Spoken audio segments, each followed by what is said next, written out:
लेकिन Sam Anton के लिए सीरियस हो गई थी। वो बताती है कि उसके पेरेंट्स अलग हो गए हैं। वो बस एक ऐसा इंसान चाहती है जिसके साथ वो सीरियस रिलेशनशिप में रह सके। आज की मूवी का नाम है अ सीक्रेट अफेयर। मूवी की शुरुआत में हम एंटोन को उसकी गर्लफ्रेंड रैफी के साथ देखते हैं। वो स्टेज पर एक सेंटी सी पंचलाइन मारकर रैफी को शादी के लिए प्रपोज करता है। ऑडियंस जोर जोर से चिल्ला रही है, हाँ कर दो। थोड़ी देर सोचने के बाद रैफी हाँ कर देती है। एंटोन एक रेस्टोरेंट में हेड शेफ है और रैफी बड़े घर की लड़की।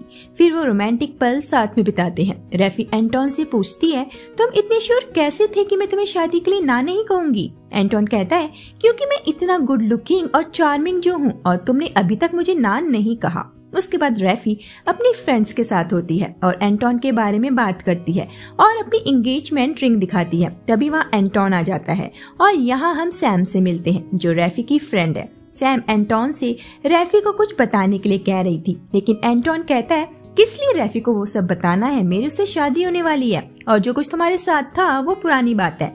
तब रैफी उसकी जिंदगी में नहीं थी। फिर हमें फ्लैशबैक में दिखाया जाता है कि सैम और एंटोन कैसे मिले थे और एंटोन और सैम ने एक साथ पहली मुलाकात में एक दूसरे के साथ एंजॉय किया था। लेकिन सैम पहली बार किसी लड़के के साथ इंटीमेट हुई थी, जिस वजह से एंटोन को काफी बुरा लग रहा था क्योंकि वो बस मजे कर रहा था और उसे लगा था कि सैम उस टाइप की लड़की है जो किसी के साथ भी शुरू हो जाती है। लेकिन सैम एंटोन के लिए सीरियस हो गई थी। वो बताती है कि उसके पेरेंट्स अलग हो गए हैं। वो बस एक ऐसा इंसान चाहती है जिसके साथ वो सीरियस रिलेशनशिप में रह सके। एंटोन कहता है, तुम्हें हमारे बीच में जो कुछ भी हुआ उसे भूल जाना चाहिए। कहानी प्रेजेंट में आती है। रैफी अपनी मॉम के साथ है और मॉम कहती है, तुम्हें एंटोन के साथ रिलेशनशिप में आए बस 2 महीने हुए हैं, क्या तुम शादी जैसे रिश्ते के लिए तैयार हो? ये सुनकर रैफी कंफ्यूज हो जाती है। शादी की तैयारियां शुरू हो जाती हैं और कल शादी का दिन है। रैफी पूरी रात बेचैन रहती है। कल के बाद उसकी पूरी जिंदगी बदलने वाली थी। फिर वो अपने रिलेटिव्स के मैसेजेस सुनती है जो उसे शादी के लिए बेस्ट विशेष दे रहे थे और शादी के बारे में अपने अपने विचार बता रहे थे, जिस वजह से वो और कंफ्यूज हो जाती है। वो अपनी मॉम के पास आती है और उसकी मॉम अपने हस्बैंड से रैफी की शादी में आने के लिए कह रही थी। दरअसल उसके पति का किसी दूसरी औरत से अफेयर चल रहा है और मॉम उससे उसकी बेटी की शादी अटेंड करने के लिए कह रही थी। अपनी मॉम को इतना परेशान देखकर रैफी और कंफ्यूज हो जाती है कि शादी से बड़ा पाप शायद कोई नहीं है। उसकी मॉम पापा की वजह से परेशान है और कल वो भी शादी करने वाली है। वो एंटोन के पास आती है और उसकी एंगेजमेंट रिंग उसे वापस कर देती है और सॉरी बोलकर चली जाती है। एंटोन रोने लगता है। जल्दी से ये बात ट्विटर पर फैल जाती है और सैम काफी खुश होती है। एंटोन रैफी के घर आता है लेकिन रैफी मिलने से मना कर देती है। रैफी के पेरेंट्स कहते हैं उन्हें नहीं पता रैफी ने शादी के लिए क्यों मना किया। एंटोन वहाँ से रोते हुए चला जाता है। रैफी कुछ दिनों के लिए टाउन से दूर छुट्टियां बिताने चली जाती है। अब इतना सब करने के बाद वो एंटोन के साथ डेट तो नहीं मार सकती। एंटोन अपने काम पर होता है लेकिन वो काम पर कंसंट्रेट नहीं कर पाता। वहाँ रैफी की सहेलियां रैफी की शादी टूटने के बारे में डिस्कशन कर रही हैं। सैम कहती है एंटोन के साथ गलत हुआ, वो ये सब डिजर्व नहीं करता। सैम एंटोन के घर आती है उसकी तन्हाई को कम करने। वो साथ में ड्रिंक करते हैं और सैम एंटोन की शादी टूटने का फायदा उठाकर उसके साथ इंटीमेट होती है। एंटोन को भी अब बस सैम का सहारा है। वो भावनाओं में बह जाता है। सैम एंटोन को बताती है कि जिस दिन से उसने एंटोन को देखा था उसे एंटोन पर क्रश हो गया था। लेकिन अगले दिन रैफी ने एंटोन को अपना बॉयफ्रेंड बताकर सबसे इंट्रोड्यूस करवाया। सैम पूछती है जब रैफी वापस आएगी तब मेरा क्या होगा? एंटोन कहता है मुझे नहीं पता। सैम के जाने के बाद एंटोन रैफी को रोते हुए फोन करता है लेकिन वो रिसीव नहीं करती। वो वॉइस मैसेजेस छोड़ता है कि मुझे तुम्हारी याद आ रही है, प्लीज मुझे कॉल बैक करो। वो जानना चाहता है कि उसके दिल में क्या है। रैफी उसके मैसेज को सुनती है और रोती है और कुछ दिनों में वापस आ जाती है। वो सैलून जाती है जहाँ उसे सैम की मॉम मिलती है। सैम की मॉम घर आकर सैम को बताती है कि तुम्हारी फ्रेंड रैफी वापस आ गई है।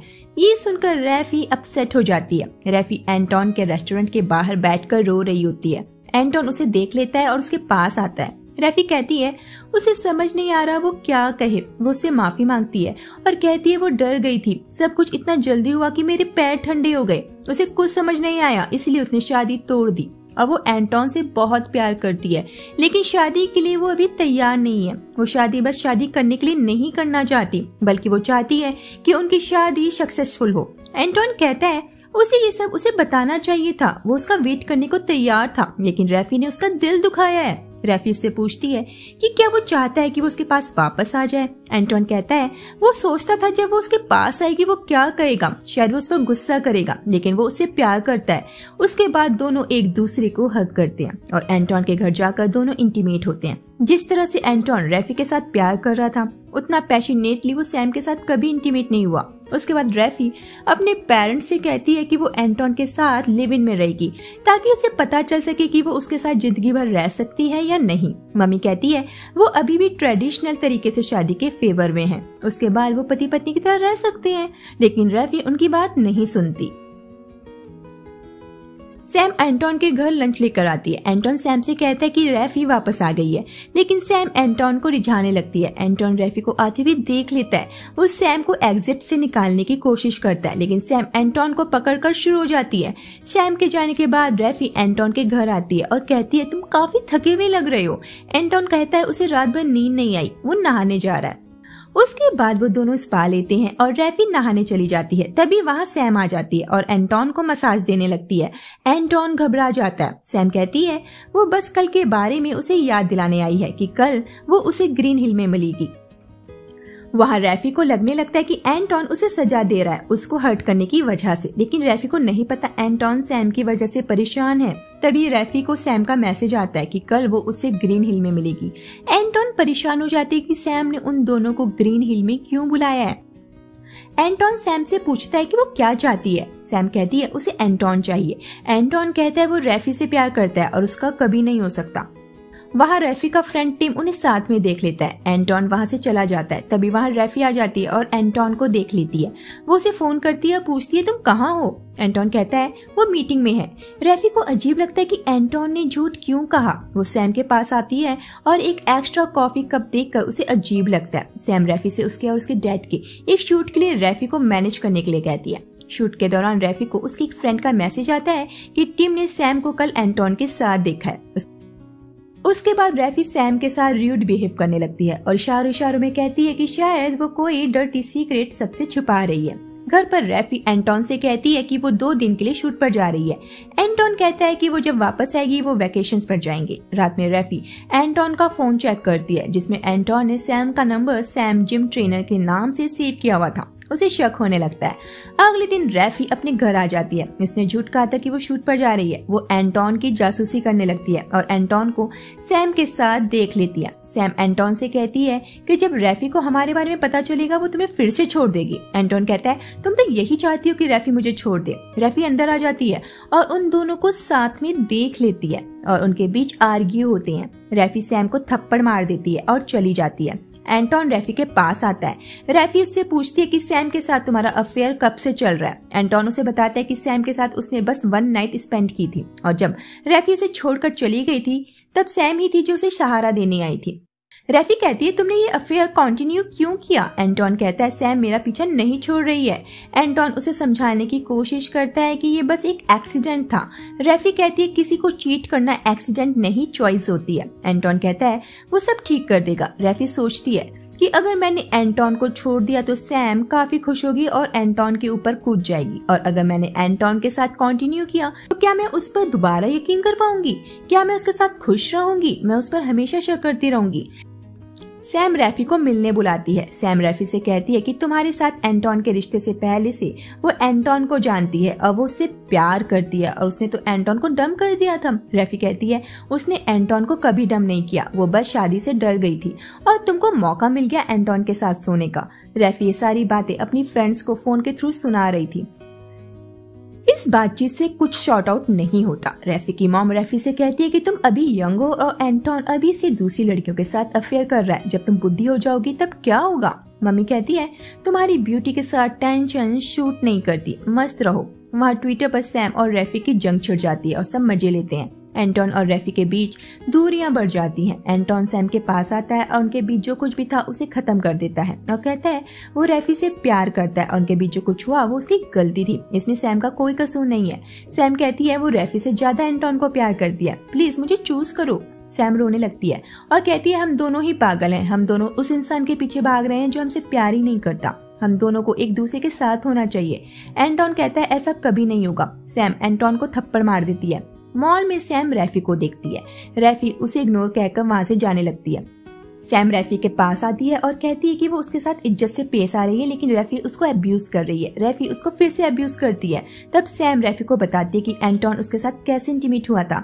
वो सब सुनकर रैफी को अच्छा नहीं लगता, क्योंकि वो सब कुछ वैसे ही एक्सप्लेन कर रही थी जैसे एंटोन उसके साथ इंटीमेट होता था। रैफी वहां से चली जाती है। घर आकर वो उस कांच की टेबल को तोड़ देती है जिसमें सैम के साथ एंटोन रोमांस करता था। एंटोन आकर उस टूटे हुए शीशे को देखता है और रोने लगता है। रैफी अपनी मॉम के पास आकर रोती है और कहती है कि उसे काफी हर्ट हो रहा है। अगले दिन रैफी की मॉम सैलून आती है और सैम की मॉम के ऊपर गर्म पानी डाल देती है और कहती है अपनी बेटी से कहो मेरी बेटी से दूर रहे। रैफी काफी खुश होती है कि उनकी मॉम उनके लिए कुछ भी कर सकती है। एंटोन अपने फ्रेंड से बात करता है कि वो कितना स्टूपिड है, उसे अपने कर्मों का फल भुगतना ही पड़ेगा। रैफी अपनी फैमिली के साथ वैकेशंस पर चली जाती है। वहाँ उसकी मॉम अपने पति की गर्लफ्रेंड के पास आती है और उसे उसके पति से दूर रहने को कहती है और काफी बातें सुनाकर वहाँ से चली जाती है। ये सब करके वो सब काफी खुश होती हैं। वापस आकर रैफी एंटोन के पास आती है। एंटोन कहता है जब वो उसे छोड़कर गई वो काफी हर्ट हुआ था, लेकिन उसे उनके प्यार पर यकीन था। उसे रैफी के पीछे आना चाहिए था, लेकिन वो नहीं आया। उसने आसान रास्ता चुना। मैंने खुद को ऐसे इंसान को सौंप दिया जो सबसे पहले मेरे पास आया। मुझे नहीं पता था ये सब मेरे हाथ से निकल जाएगा। तुम परफेक्ट गर्लफ्रेंड हो, मैं तुम्हें खोना नहीं चाहता। क्या तुम मुझे दूसरा मौका दे सकती हो? रैफी कहती है हमें फिर से कोशिश करनी चाहिए, लेकिन डिफरेंट तरीके से। उसके बाद हम उन्हें पार्टी में देखते हैं। वहाँ वो सैम से मिलते हैं। एंटोन सैम को इग्नोर करता है। सैम और रैफी एक दूसरे से एंटोन को लेकर आर्ग्यू करने लगते हैं। रैफी सैम पर फाउंडेशन गिरा देती है। एंटोन रैफी को रोकता है। सैम के डैड की पार्टी खराब हो जाती है, जिस वजह से सैम के पेरेंट्स लड़ने लगते हैं। सैम अपनी मॉम से कहती है मर्द हमेशा हमको छोड़कर क्यों चले जाते हैं, क्या हमसे प्यार करना इतना मुश्किल है? मॉम समझाती है कि हम एक प्राइज हैं, जो गिव अप कर देता है और जो हार जाता है वो हमें खो देता है। सैम कहती है कि उन्हें कोई आदमी नहीं मिलेगा जो सिर्फ उनका हो, बस उनका। रैफी के पेरेंट्स फिर से साथ हो जाते हैं। रैफी एंटोन के पास आती है। एंटोन उसे फिर से प्रपोज करता है। रैफी कहती है उसने कई बार सोचा और अगर एंटोन उसे फिर से प्रपोज करेगा उसका जवाब हमेशा ना होगा। एंटोन कहता है वो उससे प्यार करता है। रैफी कहती है उसे पता है कि उनके बीच प्यार तो है लेकिन ट्रस्ट नहीं है। वो ये सब भूलकर आगे बढ़ना चाहती है, लेकिन एंटोन के साथ नहीं, अकेले। वो पीछे मुड़कर नहीं देखना चाहती। एंटोन को अपनी गलती रियलाइज हो चुकी थी, लेकिन उसे पता था कि हम किसी को खुद से प्यार करने के लिए फोर्स नहीं कर सकते। किसी से प्यार करना गलत नहीं है, लेकिन किसी को धोखा देना गलत है। और इस तरह से सैम, एंटोन और रैफी तीनों को अपना प्यार नहीं मिलता और ये मूवी यहीं पर खत्म हो जाती है।